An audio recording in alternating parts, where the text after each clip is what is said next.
Warning. This is an interview with a field medic in Ukraine. The following presentation contains footage of corpses, photographs of white phosphorus burns, and recollections of civilian deaths, including those of children. Proceed at your own discretion.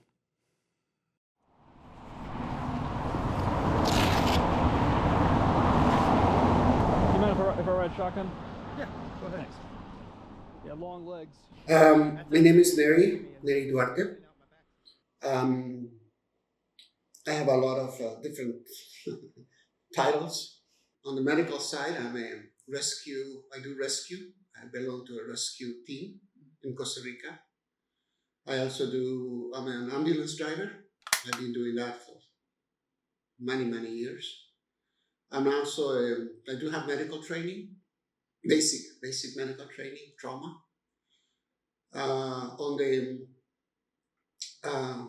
I do work in prisons. I'm a chaplain in a prison. I retired 3 years ago, just the day the war started. I retired, and then I got a call, and they said, "We need you here, and could you come here to Ukraine?" And I said, "I'll be very happy to come." I decided to come 2 weeks after the war started.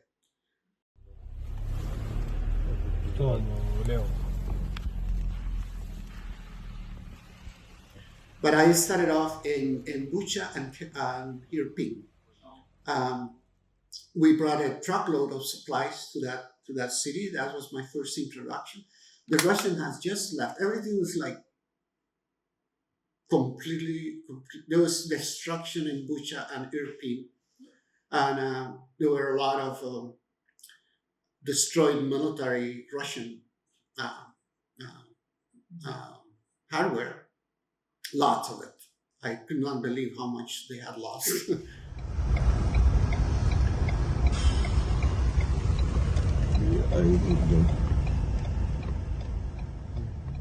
Nothing had been cleaned yet when I got there. And there were still dead bodies buried in the gardens of people. They were digging them out to take them to a proper cemetery.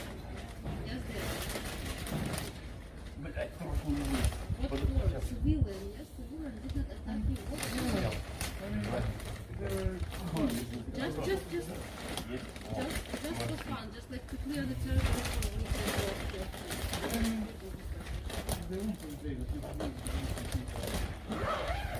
This is like general.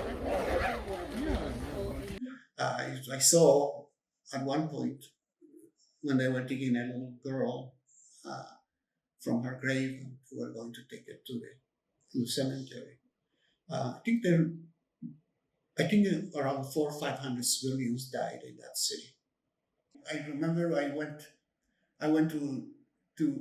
was walking around, and then I saw a van of a car that said in Ukrainian children, big sign, children all over, and the van took almost a direct hit, and a sharpener fell.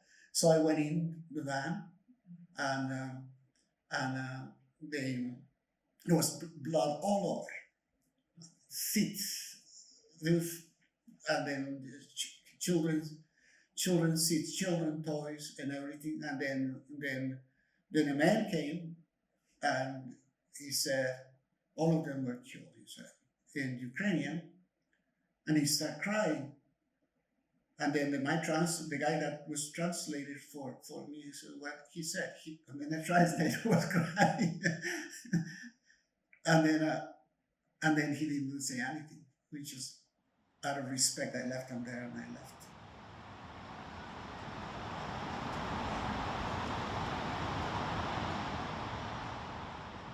We found the car actually, that abandoned car,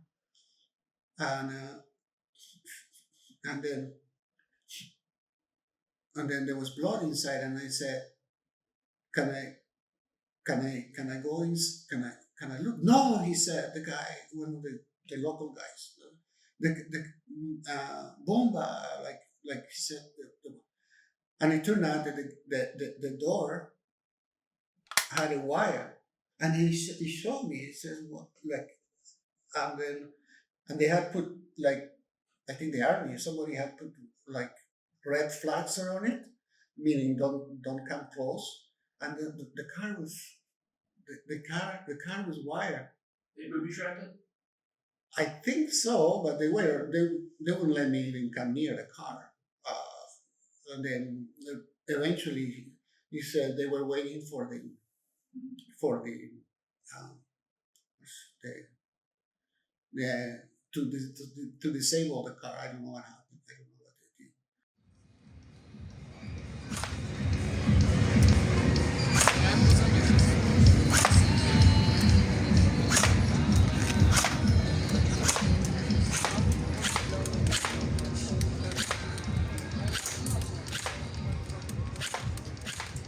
Oh, I remember one day when we were I was helping out an ambulance crew that day, and then the guy came running and says the guy had been hit with a mine in his leg, and then we ran and looked it up, and he was in bad shape, his legs.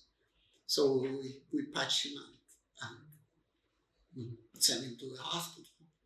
But then I became fully aware of how dangerous the place still was when I saw his mine wounds, and I thought this is still a very dangerous place.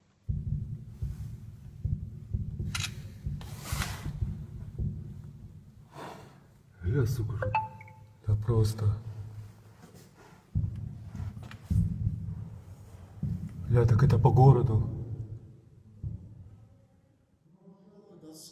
They call Это фосфор. Город. bombas de fósforo blanco. White phosphorus bombs? Yes. I don't know if you heard about them. They're not supposed to be used. They're forbidden by the Geneva World Convention. Yeah. Well, they were using it against us. I saw at least 5, 6 thrown towards us. They're very pervasive. They explode mid-air, and then you see it's like fireworks, and then the fire goes like this. But then normally when you see fireworks, the fireworks 2 or 3 seconds fade away. Wow, this one, you see the fireworks, but then like 2 or 3 seconds, instead of fading away, they light. And then you see this rain falling down of just burning things. And it's amazing the burns that they cause. I treated people, 2 or 3 people that have been burned by that. And they burn your skin, but the burn never goes away. It stays there. It keeps. There's nothing you could do if you get that kind of burn. You mean like it stays on fire? Hmm? You mean like it stays on fire? No, it stays in fire. No, I think whatever chemical is used on the bomb, it impregnates your skin and continues not burning you, but just it causes the skin not to heal properly, and it never heals. It just keeps going for weeks. I really haven't read much about how to treat that. I should, but I saw at least 4 or 5 of them being thrown directly into the city of Kherson, directly, right on top. And these people you treated were civilians? Yeah. There was no military. 2. And these attacks are ongoing daily, I think you said, right? Yeah, well, still 2 weeks ago, they still were bombing us. The day I left, 3 weeks ago, we were bombed. It happens almost every day. They said now that one of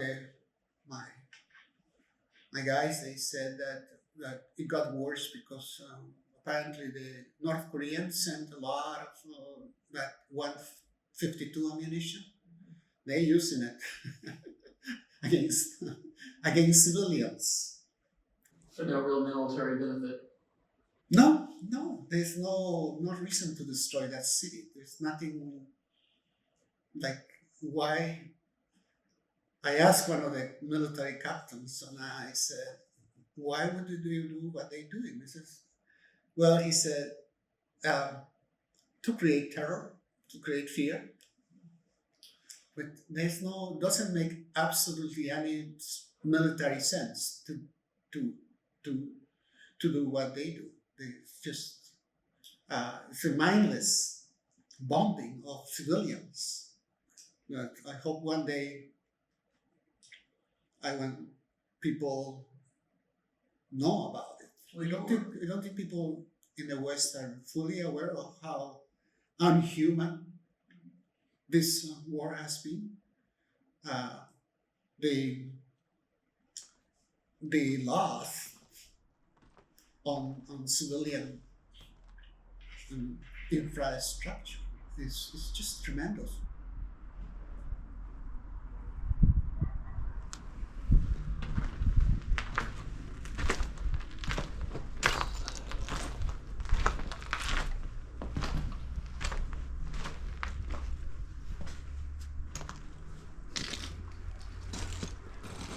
On this one, it was a deep cut, very deep cut. And then another one here. What happened was there was one of my neighbors got hit by a rocket, and then they called us in the middle of the night. So I went and I was trying to get somebody's dog out because it got trapped. I think it was, I don't remember if it was a dog or a cat.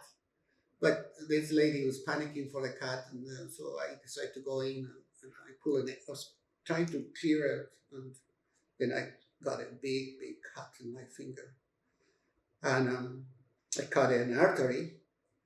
So, but I was able to patch it myself.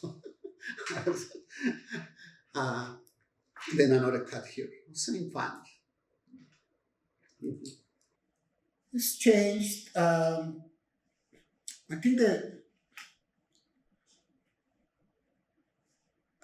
it's very difficult to say it. So I remember one day there were 3 ladies killed near they call it the island in Kherson.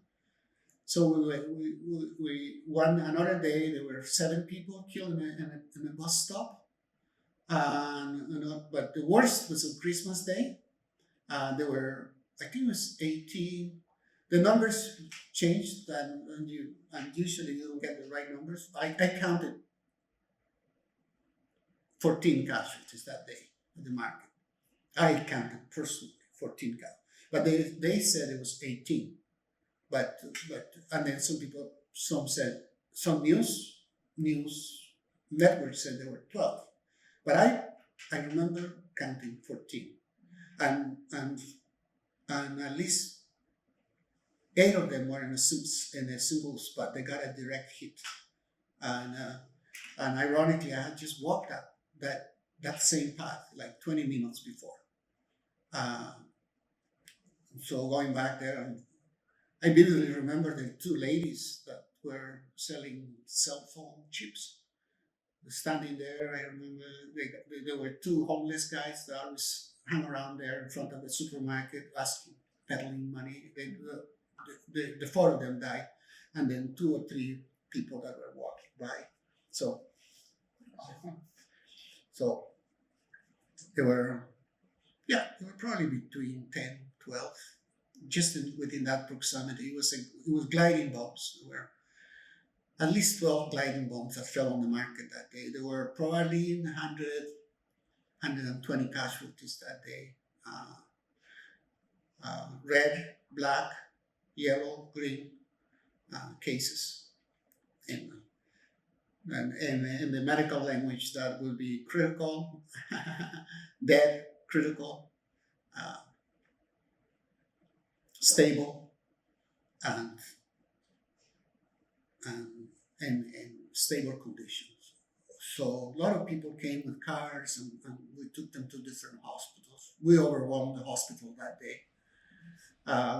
One guy, one soldier, his leg was amputated. I helped along with him, try to stabilize him, put him in an ambulance, get him out of there.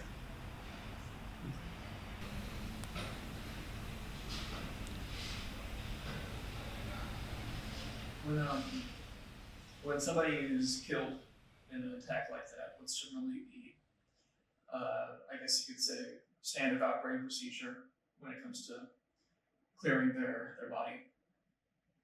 I really don't know.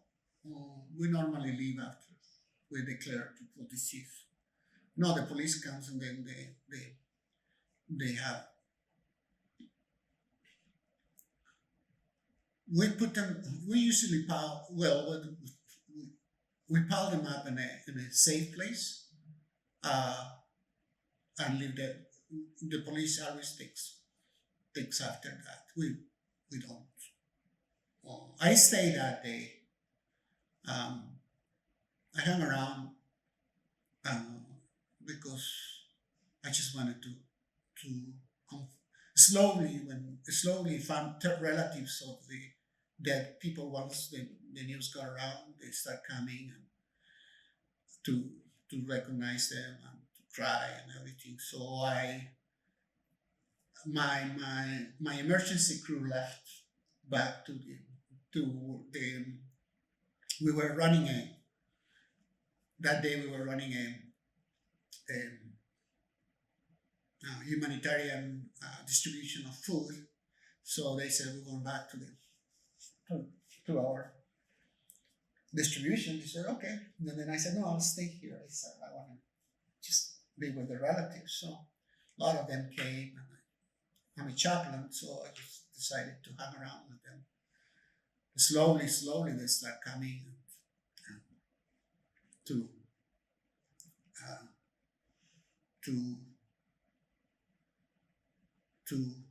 cry their loved ones.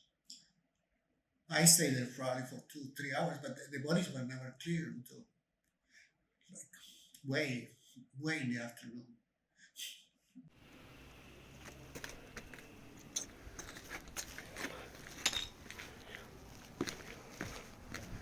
Просто конкурентного видео вероисповедания. Я вас умоляю. Так, ну это было интересно.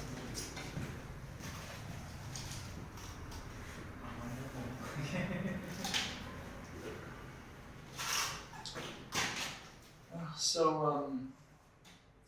I think you had described that you were you were under fire one time in a park near the river. You may want That to. was 3 weeks ago. You may want to recount that story.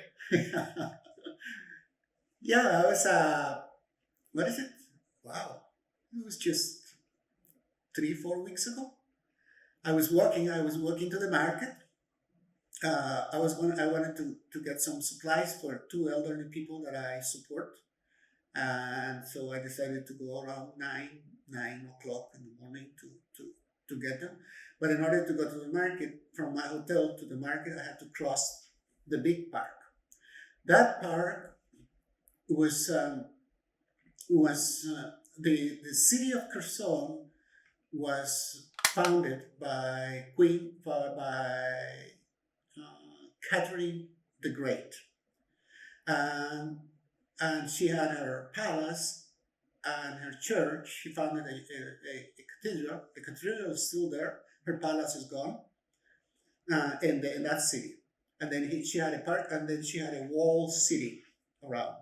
Some parts of the wall is still around, and the park is still there. And basically that was her compound in Kherson. Apparently her remains, she was buried there in that city, but I think the Russians took her remains back because she's she's very beloved in back in Russia.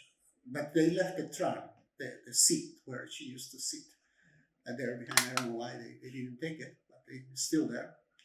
Um, it's a beautiful park, big park, one of the biggest park in Kherson.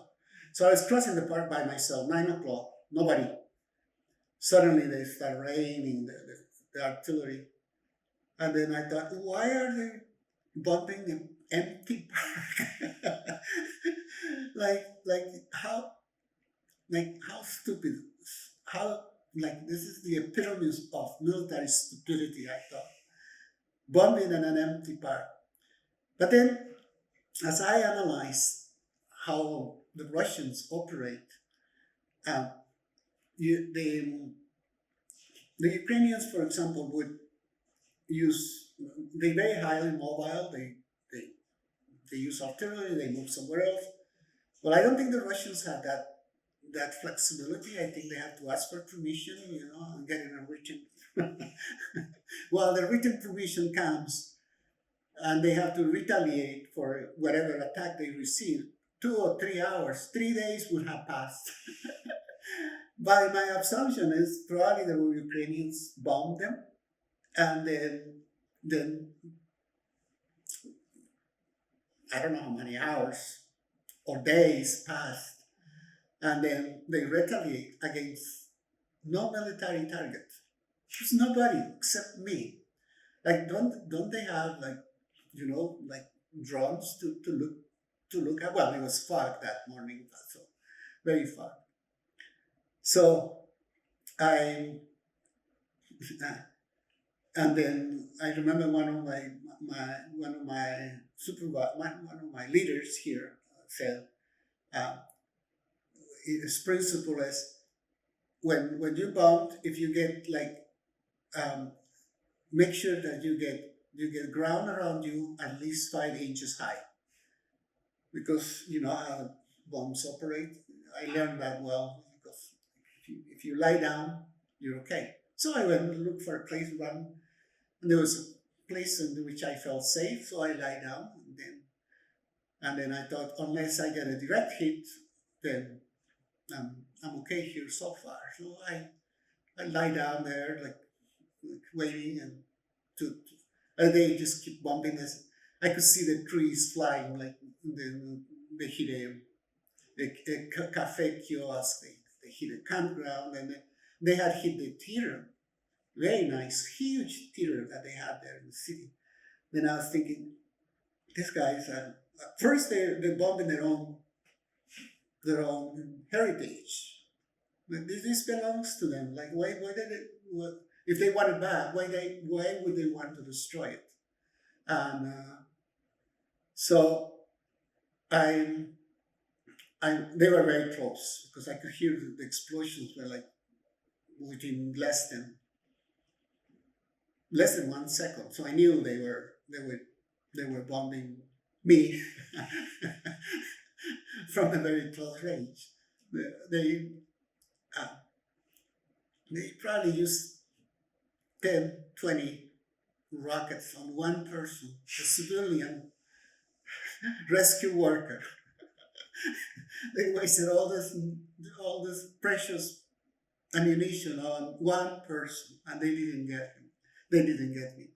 So I was there lying down, thinking, these guys are crazy. Like, why would they do that? Then suddenly I saw from the fog showing up a guy with a big, long, black trench coat, the winter coat. So those ones that go from top to the bottom, with a hat, a black hat, and he was like 2 meters tall. And I thought it was a phantom.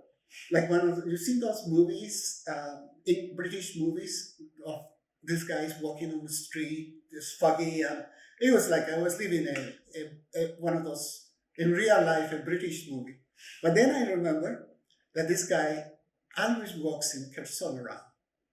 He's a homeless guy, and I think a bit crazy, but he didn't mind that the bombs were raining on us he just kept walking, and I thought, this guy is nuts. But then I start thinking, he working very unaware or obliviously of what is happening around him, the danger he is, how imminent his death is. Then I start thinking about all of us. You know, when you and I go back to Europe and North America, the first thing it hits me is people move on with their normal life. And then I'm thinking, are they aware that if these things keeps going south as it is, we are in deep, we will be facing a worldwide catastrophe. But we move on. We don't think about it. We're not preparing. You don't hear people, stocking up things, getting ready. No, everybody seems very confident that nothing will happen. So then I said, when I saw that guy walking there, totally unaware of what was happening, I thought, that is us, the Western world, totally thinking nothing will happen to us. So the black guy, the guy with the black coat remind me of the crazy guy with the black coat remind me of all of us.